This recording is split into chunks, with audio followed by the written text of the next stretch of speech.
يا الله يا كريم يا عظيم يا غفور يا شكور يا ودود.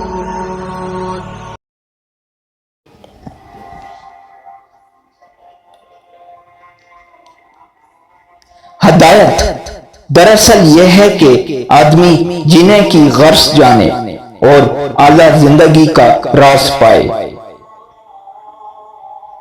تقوی اس اعلیٰ اور عرفہ زندگی کا ہی دوسرا نام ہے۔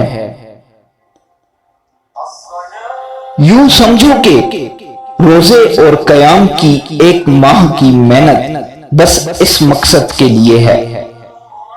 اس عمل سے اگر ہدایت کا یہ احساس برآمد نہ ہوا، بلند مقصد کے لیے جینے اور مرنے کا حوصلہ پیدا نہ ہوا، اس ایک ماہ میں اگر بندگی کا عہد پختہ نہ ہوا، اپنے روزوں کی شکل میں اللہ کو ہم اگر اپنا آپ پیش نہ کر سکے تو بھائیو، اللہ کو غلے اور اناج کی کمی تو درپیش نہیں۔